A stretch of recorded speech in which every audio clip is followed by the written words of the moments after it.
Hello guys, welcome to my channel Chem Insider. So in today's class we are going to discuss about the last colligative property, that is osmotic pressure and osmosis. So once this is completed, in the next video we will discuss about one more topic, and that will be the end of this chapter. So now for the osmotic pressure or osmosis, what we have to remember is we can observe several different uses of this osmosis in day-to-day life. Like for example, if your mother putting pickle for mangoes, what happens is when she puts those mangoes cut in small cubes in a saline water, that is nothing but the sodium chloride salt water, what happens is after some few days, the amount of water present in the container will be less when compared to the initial volume. That is because whenever you take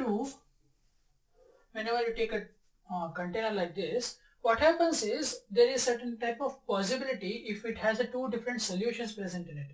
One, it is now I am separating these two with a sheet of parchment.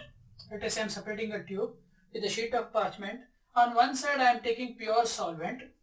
On one side I am taking a pure solvent, and on the other side I am taking a high concentrated solution using the same solvent. Okay, let us say I am taking a sugar solution. I am taking a sugar solution on the left hand side, and I am taking just water on the right hand side. So what happens here is these two, which is separated by a parchment, happens to observe a kind of chemical phenomenon where the pure solvent molecules present on the left hand side of the container will be moving towards the right hand side of the container through the parchment. So this parchment what we are taken here may also be considered as a membrane. So what is this membrane does? So whenever you consider proteins or any amino acid chain or animal fats of skin, animal skins, etc., what happens is we know they are slight lengthier tubes of connection chain of skin, and we clearly say they won't have any holes in it. Like for example, if you are considering a jute bag, which we recently use these days, what happens is that we can use as a carry bag, the cloth bag. What happens is whenever you take a liquid solution in it, what happens is the liquid will be coming out of the solution or coming out of the bag. That is because those bags have certain minute pores present in them. Pores is nothing but the holes. Similarly, animal skins or bladders, that is intestinal bladders, they also have certain holes in them which allows only certain amount of particles of definite size.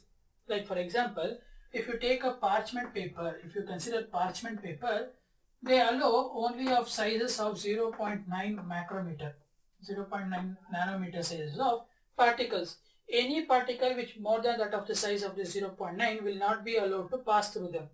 So whenever you take that kind of a membrane over here, which we call them as semi-permeable membrane, what this semi-permeable membrane does is semi-permeable. So permeable means they only are permitting certain amount of compound, and that certain is defined as semi. They are only allowing certain amount of particles only to pass through them. This is nothing but the solvents. Okay, like for example water or benzene or etc. So when you take a solvent on one side and a pure solution of that particular solvent on the other side, and we have divided those two with a parchment, which is nothing but semi-permeable membrane, they allow only the solvent molecules to pass through them. The solvent molecules, which have very minute particle size, will pass through the parchment or the semi-permeable membrane. What happens here is, this is a dilute solution. That means it is only having a solvent molecule. It does not have any solute. Whereas in this case it has certain amount of solute. Therefore we can say this as a concentrated solution. This is dilute solution, right? This is a dilute solution and this is a concentrated solution. So what happens is the solvent molecules flow from low concentration region to high concentration region. The solvent molecules pass from low concentration region to high concentration region. So this particular process is called osmosis. So what is osmosis then? The flow of solvent particles, from a low concentration region to a high concentration region is called osmosis. So define osmosis. What is osmosis means? The flow of solvent molecules from a low concentration region to a high concentration region is called osmosis. Now, if you observe the container which your mother used for pickling mangoes or any stuffs, what happens is when she adds the solute particles, that is sodium chloride is added to the particular solution, the solution becomes a salt solution which will be moving towards the mangoes. Okay, the mangoes will be having certain number of cell membranes which are also nothing but the semi-permeable membrane. Those will be losing certain amount of water because of the solute concentration. So hence the mangoes shrink when they are pickled for a long duration. Okay, so that is where we observe osmosis process in our day-to-day life. Next, one more process where we observe this osmosis is preparation of curd or cheese. When you have to prepare cheese, what they do is they add certain amount of components to the milk and they get coagulated, right? When you have to separate the cheese from the curd, what happens is they take a cloth of permeable membrane and they drain it off, right? So there, the solvent particles, that is the light buttermilk, will be left down there and the curd will be taken outside, so that which can later converted to cheeses. Similarly, certain amount of osmosis process are very important in order to day-to-day environmental lives. So what happens here is, in case of osmosis, the particles which have a very minute size when compared to the semi-permeable membranes, pores of the semi-permeable membrane is observed to be slightly bigger when compared to the particle size of the solvent. But the solute which we have taken here will be having a bigger size when compared to the semi-permeable membrane. Like for example, let us say if this is the size of the semi-permeable pores and if this is the size of particle of solvent and if this is the size of solute, particles of the solvent can pass through the pores whereas the solute particles cannot pass through the pore. So therefore we can clearly say that only certain type of particle size will be allowed to pass through the semi-permeable membrane. Okay, so solvent molecules can pass through a lower concentration region to a higher concentration region by passing themselves through a semi-permeable membrane, and that process is called osmosis. Okay, so what is osmosis? The process of movement of solvent particles from a lower concentration region to high concentration region is called osmosis. Now, what is osmotic pressure then? So we have understood about osmosis. Now, what is osmotic pressure? So this pressure is nothing but, this osmotic pressure is nothing but the pressure applied on the solution side. So let us say I am taking two containers. Okay, so two containers which are of the same size and I am taking equal volumes of solute and solvent on the one other side.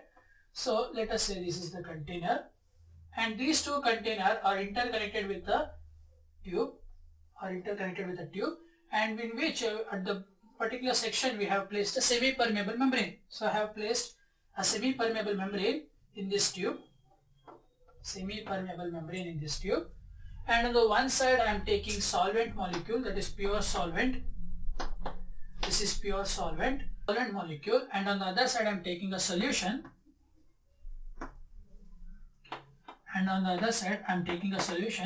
which has solute particles dissolved in it. Now when I am applying certain amount of pressure, so I am taking a piston such as like this, a vacuum created piston. So when I apply certain amount of pressure on this side, what happens is the solvent particle, when it moves from solvent to solution, it increases the volume of the solution, right? If the solvent particles are moving towards the left, what happens is the volume of the solution increases. What if I am not allowing any change in volume here? I am taking a closed container. What happens at that particular point of time is the solute particles which are present here cannot move towards the other side. Therefore, only the solvent particle has to move, which is nothing but the same as the solvent particles on the other side. So therefore, when you apply certain amount of pressure on the solution side of the container, what happens is the solvent particles motion towards the concentrated region, that is the solvent particle moving from low concentration region to high concentration region, can be stopped. The movement of solvent particles from the low concentration region to the high concentration region can be stopped. That pressure which we are applying is called the osmotic pressure. Osmotic pressure is nothing but the additional pressure, because the solution has certain amount of vapor pressure P and the solvent also has certain amount of vapor pressure P. So the additional pressure which we are applying in order to stop the movement of solvent particles from low concentration to the high concentration region is called osmotic pressure. So osmotic pressure is defined as the pressure which has to be applied on the solution side in order to stop the movement of solvent particles from higher concentration region to a lower concentration region. Remember, osmosis is defined as movement of solvent particles from low concentration to high concentration region, and osmotic pressure is the pressure applied on the solution in order to stop the osmosis. Okay, the pressure applied in order to stop osmosis is called osmotic pressure. Okay, so this is about osmosis and osmotic pressure. Now, what is the use of this osmotic pressure for us is, osmotic pressure can also be used in order to determine the molar mass of a solute present in the solution. That is, when you are applying certain amount of pressure, what happens is, if you are taking a very high concentrated solution, if you are considering a very high concentrated solution, if you are observing very high concentrated solution, what we have to do is, we have to apply more amount of pressure in order to stop the particles from moving. Okay, so similarly what happens is, higher the concentration of the solute particle in the solution, we have to apply higher amount of osmotic pressure. So therefore what we say is, the osmotic pressure of a solution depends upon its molarity. Osmotic pressure of a solution depends upon its molarity of the solute at a given temperature. So that is, if you are considering osmotic pressure pi, then it will be depending upon molarity of C. Molarity are nothing but the concentration of the solution C at a given temperature T.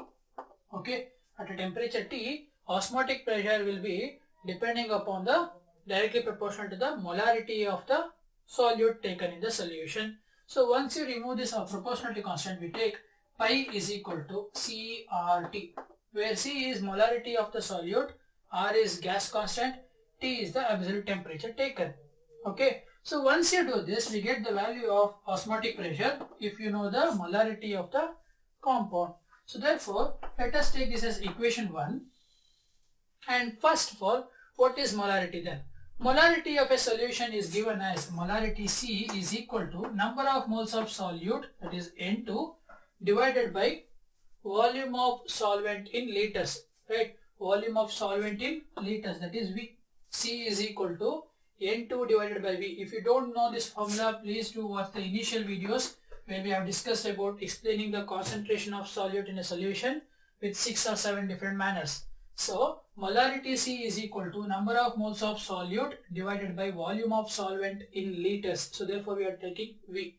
Substitute that value over here, we get pi is equal to N2 RT divided by V. So, this is the formula for pi with respect to molarity, number of moles and volume of the solute.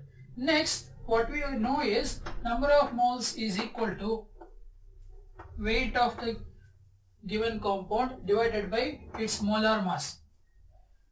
Given mass divided by molar mass, substitute that value over here, we get pi is equal to W2 by M2 into RT divided by V into RT divided by V. On simplifying this equation for the molar mass value, we get M2 is equal to W2 into gas constant R into temperature divided by osmotic pressure into volume of the solvent taken, volume of the solution taken. Okay, so this is how we can calculate molar mass of a solute using osmotic pressure. So clearly, if we had observed in the previous videos of elevation in boiling point, freezing point, depression and relative lowering of vapor pressure, all those colligative properties were also used for determining the molar mass.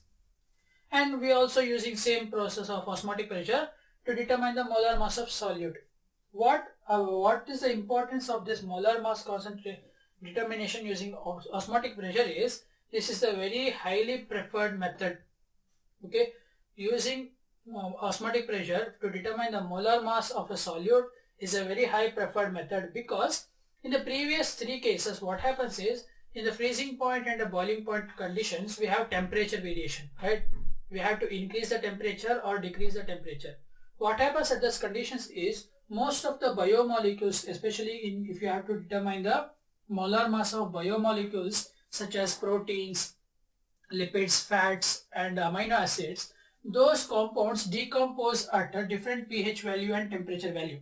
Okay, biomolecules usually breaks down their bonds to dissociate or break down to form decomposition products at slightly variable temperature. Therefore, what we can do is, using the same particular temperature at which is stable, let us say that is a T, we can determine its osmotic pressure,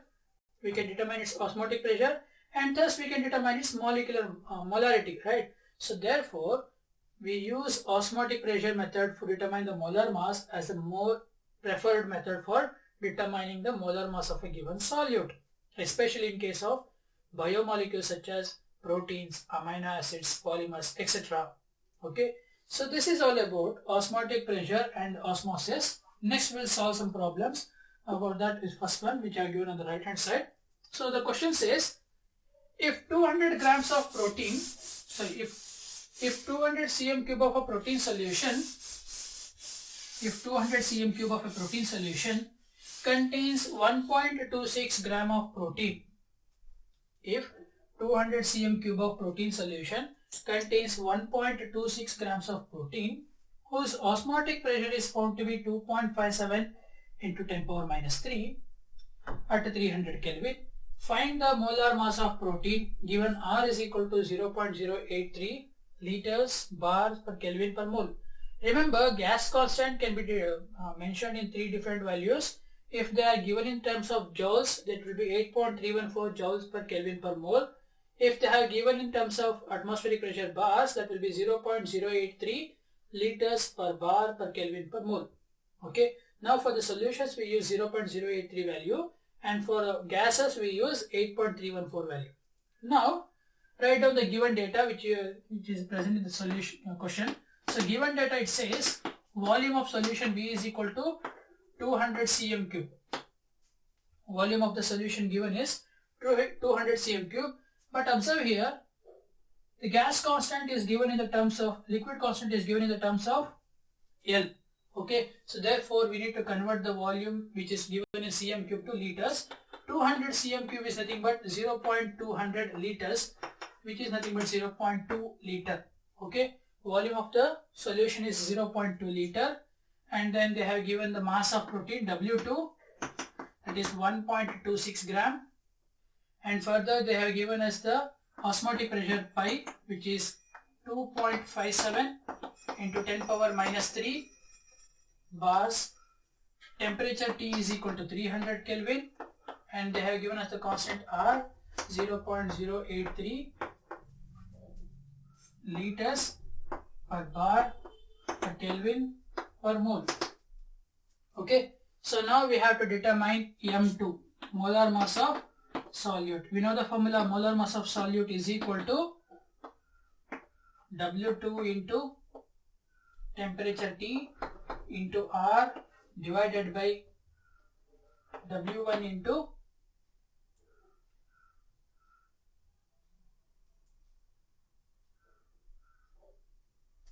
not W1, volume, V into pi.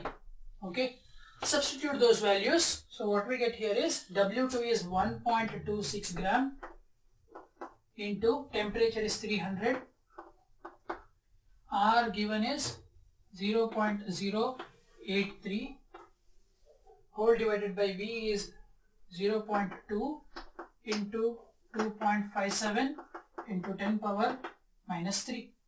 And substituting all these values and calculating, we get 61.106 kilogram per mole. So observe here, we are getting a very high value of molar mass. That is because proteins are made up of huge number of amino acids. Okay, so therefore the molar mass of proteins will always be in a greater values of kilograms. So now molar mass of the protein solution prepared in the taken using a protein has molar mass of 61.106 kilograms per mole.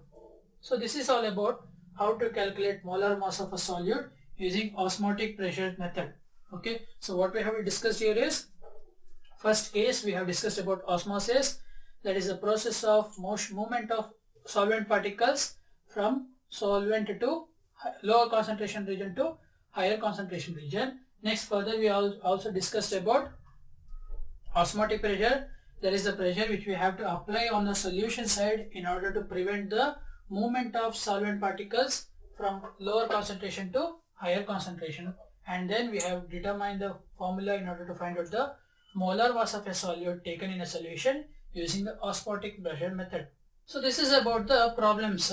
Next we have to discuss a very important topic of solutions which are having variable osmotic pressure or same osmotic pressure, and those solutions are respectively called hypertonic, isotonic and hypotonic solution, and their importance in our day-to-day lives. So if you consider two solutions which are having two different solute present in them, let us say solution A and solution B. Okay, we have two different solutions, solution A and a solution B, which has two different solutes present in it. So what happens is, if you have the osmotic pressure pi of A equal to osmotic pressure of B. If the osmotic pressure of A solution and the osmotic pressure of B solution is the same, then those solutions are called isotonic solution. Those solutions are called isotonic solutions. If two solutions of two different solutes have same osmotic pressure such as pi A and pi B, those two solutions are called isotonic solutions. Since their osmotic pressure is same, when you connect these two with the presence of semi-permeable membrane, we observe no osmosis taking place. So in isotonic solutions, when connected through a semi-permeable membrane, there will be no osmosis taking place between them. Okay, this type of solutions is called isotonic solutions. Example, when the doctor treats you with saline system, whenever you are in fever, doctor says you have to be injected saline. What happens here is, saline is nothing but 0.9% of sodium chloride in water. 0.9% of sodium chloride in water. So this particular concentration of sodium chloride in water is equal to the osmotic pressure. The osmotic pressure of this particular NaCl, 0.9% NaCl, osmotic pressure of 0.9% of NaCl is equal to the osmotic pressure of blood cells,